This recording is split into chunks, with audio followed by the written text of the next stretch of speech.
ஆண்டவருடைய பிள்ளைகளே, இந்த ஜெபத்திலே வந்திருக்கிற நம்முடைய வாழ்க்கையில ஒருவேளை நீங்க கடந்து போகிற சூழ்நிலை இப்படிப்பட்டதா இருக்கலாம். உங்களுக்கு எதிராக இருக்கிற பிரச்சனை, உங்களுக்கு எதிராக இருக்கிற சவால்கள் பெரிய வல்லமை உள்ளதா இருக்கலாம். உங்க கண்ணுக்கு முன்னாடி அது ரொம்ப பெருசா தெரியலாம். அதையும் உங்களையும் ஒப்பிட்டு பார்க்கும்போது நீங்க ரொம்ப சின்னவர்களாகவும், நீங்க ரொம்ப குறைஞ்சவங்களாகவும், உங்கள்கிட்ட பலனே இல்லாதது மாதிரியும், உங்கள்கிட்ட ஆள்பலம் பணபலம் எதுவுமே இல்லாதது மாதிரியும், ஆனா எதிரில் நிற்கிற பிரச்சனைக்கு பெரிய பலம் இருக்கிறது மாதிரியும் ஒருவேளை நீங்க நினைக்கலாம். ஆனா ஆண்டவர் உங்களுக்கு வாக்கு கொடுக்கிறாரு, நீ அதை விசுவாசிக்க வேண்டாம்.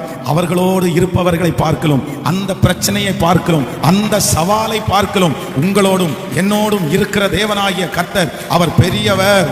நமக்கு இருக்கிற பலன் பெரிய பலனா இருக்கிறது. ஆமென். சில நேரங்களிலே நமக்கு இருக்கிற பலனை உலகத்துல யாரும் கண்டுபிடிக்க முடியாது. நம்மளும் சில நேரத்தில் கண்டுபிடிக்க முடியாது. பாருங்க, அந்த எதிரியினுடைய ஆட்கள் சுற்றி வளைத்து நிற்கிறாரு. அவங்க இவங்க 2 பேரை மட்டும்தான் பார்த்தாங்க. அவங்கள சுற்றி இருக்கிற அக்னி ரதமான குதிரை வீரர்களை அவங்க கண்ணு பார்க்கவே இல்லை. கேயாசியால கூட, வேலைக்காரனாலே கூட தனக்கு முன்பாக நிற்கிற அக்னி ரதத்தை கண்டுபிடிக்க முடியல. ஆனா தேவனுடைய மனுஷன் ஜெபம் பண்ணினதற்கு பிற்பாடுதான் அவனாலே பார்க்க முடியுது. அப்போ நீங்க ஒருவேளை உங்களை சுற்றி ஆண்டவர் உங்களுக்காக வைத்திருக்கிற பாதுகாப்பு, உங்களுக்காக வைத்திருக்கிற வழியை நீங்க சில நேரங்களில் அறியாம இருக்கலாம். அதை கண்டுபிடிக்க முடியாது. ஆண்டவர் சொல்லி இந்த இடத்துல உனக்கு 10 பேரை வச்சிருக்கேன், இந்த இடத்துல உனக்கு 5 பேரை வச்சிருக்கேன்னு நமக்கு நிறைய நேரத்துல சொல்ல மாட்டாரு.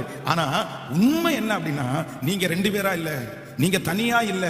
எந்த சவாலை நீங்கள் சமாளிக்க போகிறீர்களோ அந்த சவாலை விட உங்களுக்குள்ளே இருக்கிற, உங்களை சுற்றி இருக்கிற பாதுகாப்பு, உங்களுக்குள்ளே இருக்கிற பலன் சின்ன பலன் இல்ல, அது பெரிய பலன்.